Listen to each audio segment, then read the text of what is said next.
Bien, suite au travail sur les partitions, sur les portées, je veux dire, on va travailler sur la section mesure de l'onglet accueil. Je vais commencer par supprimer cette portée d'Ossia. On avait vu qu'on pouvait passer par là. Je vais faire.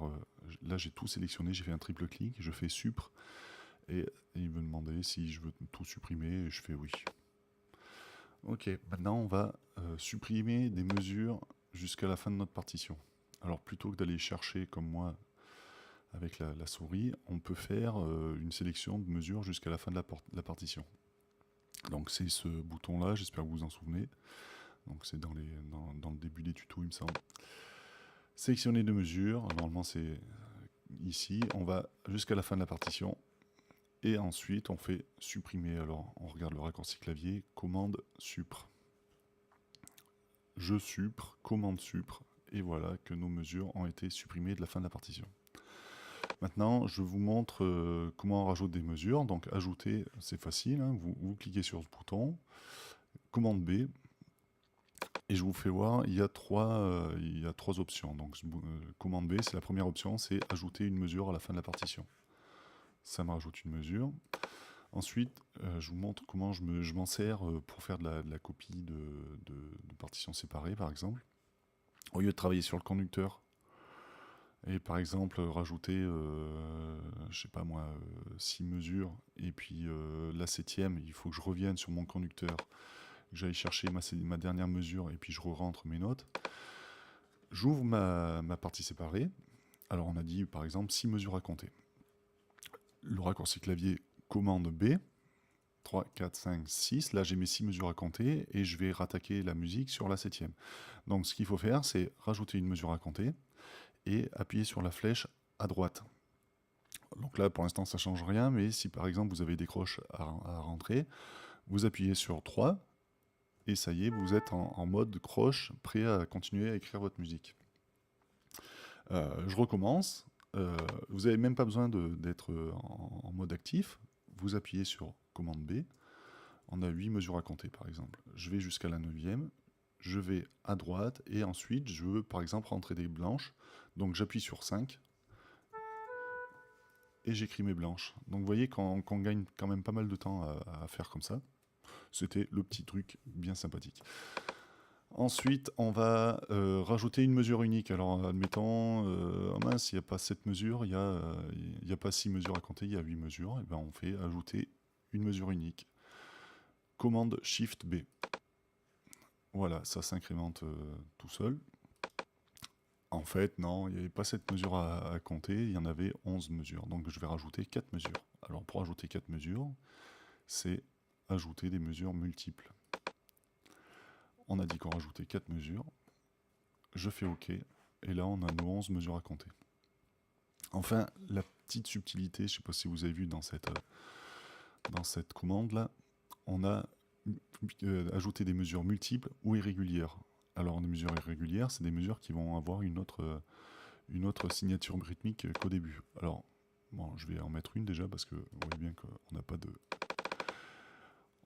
n'a pas de signature rythmique. Donc, je vais prendre, c'est un 4-4, hein, on est d'accord. Là, j'ai mon 4-4. J'étais sur ma partie séparée. J'y vais à la souris, hein, je vous fais pas tout voir quand même. Admettons, après cette mesure, au niveau de cette barre de mesure, je veux une mesure en 7-8. Donc je vais chercher, ajouter des mesures irrégulières. Donc c'est Alt B, le raccourci clavier. Je veux une seule mesure, hein, on va pas abuser. Irrégulière, et c'est du 7-8. Alors le 7-8, c'est 7 croches par mesure. Donc 7 croches, c'est une blanche, plus une noire, plus une croche. Donc ben, c'est ce que je vais taper dans mon pavé numérique. Alors je ne vais pas le faire à la souris, hein, je le fais au clavier.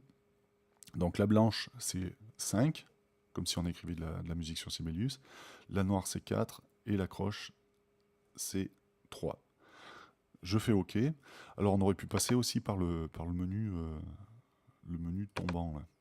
Donc je fais OK, et on a notre mesure qui s'est rajoutée. Donc je reviens sur la partie complète. Alors comment sait-on que c'est une mesure à 7-8 ? Ben, c'est simple, on va taper sur on va écrire la noire.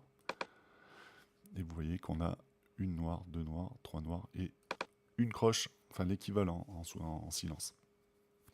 Alors ça nous sert, cette option là, les mesures irrégulières, à écrire peut-être des cadences ou un ornement un peu particulier, enfin bref. Ça nous sert aussi à faire des mesures de levée. Par exemple, vous avez oublié de faire une mesure de levée quand vous avez mis en place votre document. C'est pas grave, vous passez par là. Alors, le premier truc à faire, c'est de soit cliquer plusieurs fois dans le vide, soit faire échappe 2-3 fois. Vous êtes sûr que vous n'avez rien de sélectionné. Ajouter une mesure multiple ou irrégulière à la fin. Alors, une mesure, et on va faire une mesure de l'équivalent d'une noire et d'une croche. J'écris ma croche en plus. Là, je fais OK. Ma flèche est bleue. Là, j'ai pas appuyé sur quoi que ce soit. Et maintenant, je vais cliquer avant mon chiffrage de mesure. Et vous voyez que ça m'a mis, j'appuie sur ma noire, vous voyez, ça m'a mis l'équivalent d'une noire et demie dans la mesure d'avant. Je vous conseille d'appuyer sur la noire pour avoir, effectivement, pour tous les instrumentistes, un temps et demi avant de lever, parce que des fois ça prête à confusion. Dans ce Sibelius 2018, je sais plus combien, 6 ou 7, vous voyez que les textes sont déplacés. Si vous faites ça avec une version un peu plus vieille, genre 2007, Sibelius 7, 8, vous allez être obligé de déplacer ces textes en début de mesure. Donc pour les déplacer, vous sélectionnez oui, vous préférez où? Non, je ne veux pas les masquer, je veux les couper. Vous mettez là et vous collez. Je pense que j'ai tout dit. Alors aussi dans les vieilles versions, vous allez certainement avoir le chiffrage l'ancien chiffrage sur l'ancienne première mesure. Il va falloir le supprimer. Alors pour supprimer un chiffrage, c'est simple, vous cliquez dessus et vous faites supprimer. Ça vous met une alerte. Voulez-vous que les mesures suivantes soient réécrites jusqu'au prochain changement de signature rythmique? Alors non, c'est pas ce que vous voulez, hein. Vous les gardez comme c'est, parce que si vous faites ça, je vous rappelle qu'on est en train de travailler sur la deuxième mesure, hein, normalement. Si vous faites ça, ça va vous réécrire toutes les mesures avec un temps et demi par mesure. Non, c'est pas ce que vous voulez pas changer de signature rythmique. Vous faites OK, et vous appuyez sur non, et vous avez les mesures réécrites au bon endroit. Je ferai les deux autres cases plus tard. À très bientôt.